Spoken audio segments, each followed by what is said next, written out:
The 2010s have so far not been the best decade in horror movie history. It's been plagued with subpar remakes / sequels and a massive lack of originality in general. My opinion on remakes is that you either do something different with the story and create something fresh and unlike the original, or just don't bother. Luckily, the remake of Fright Night is exactly that. Although the base story is the same, this film takes everything in a completely different direction and updates the story to make it fit in modern day. And for the most part, I think what they do with the film is incredibly interesting. I can't deny that I've had a great time both times I've seen the movie. I was skeptical going into it, but I was pleasantly surprised by the film that we got. I remember seeing the trailer in the cinema and spent the whole time thinking this is basically just the plot of Fright Night, and not actually realizing that it was a remake until I saw the title at the end. This kind of carries over to the film. Although the plot is very similar, this film does everything very different. There are no scenes from the original that are copied over, the personalities of the characters are completely different, and the action scenes are way more ridiculous than before, which is both a positive and a negative. The film is obviously once again about Charlie Brewster, this time played by the late Anton Yelchin. This time Colin Farrell plays Jerry, the mysterious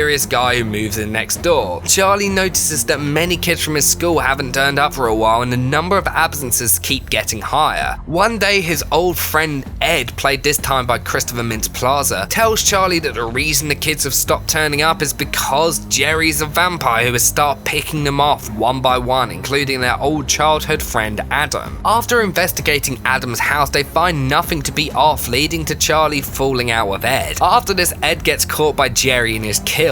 When Ed is absent on the register the next day, Charlie starts to finally believe him. After hearing a scream coming from Jerry's house, he calls the police. However, the police are told nothing is wrong and leave. When Jerry leaves his house, Charlie sneaks in and finds a secret hallway in which Jerry keeps his victims. He helps one escape, but it's too late and they burn up in the sunlight. Charlie then goes to Peter Vincent for help, played in this film by David Tennant. Peter calls him insane and makes him leave, but before doing so, Charlie leaves a set of pictures of a sigil found in Jerry's house. Jerry then attacks Charlie, his girlfriend Amy, and his mother in what is probably one of the most over-the-top action sequences I've seen in a big-budget horror movie in probably the past decade. It's a hell of a lot of fun, but it's incredibly silly and hard to take seriously. But to be fair to it, the original film had sequences like this also, the difference being that with the use of CGI and handheld filming, things are a lot more fast-paced in this film, which makes it much sillier. After this, Peter calls Charlie to his house and says that he believes him. However, Ed and Jerry then attack them all. But Peter is a coward, so he hides during the battle. The fight leads to Jerry stealing Amy away and biting her. Peter then tells Charlie that to defeat Jerry and turn all the people he's bitten back to humans, they need to use a stake blessed by St. Charles. So of course the two team up to defeat Jerry and save Amy, and we know the rest is just the same as the original. The original movie is obviously a product of the 80s and uses practical effects all throughout, and this film in contrast feels very modern and is nothing but CGI. And yeah, I think there should have been some more practical effects, but that's less of a criticism of this film and more of films in general recently. Your enjoyment of this film will really depend on whether you're a fan of modern horror movies, because this film does actually follow a lot of the tropes and cliches. It's full of jump scares, CGI, and it definitely doesn't do anything inventive or different. But what makes it good is just the fact that it's an incredibly entertaining movie similar to the original. Also similar to the original, it's a horror comedy that blends the horror and comedy perfectly. There are scenes that are somewhat tense, although not too much because the outcome to everything is pretty obvious. And there are a lot of really funny moments in the film, mostly coming from David Tennant. The performances from all the actors are really good also. I thought Anton Yelchin did a really good job.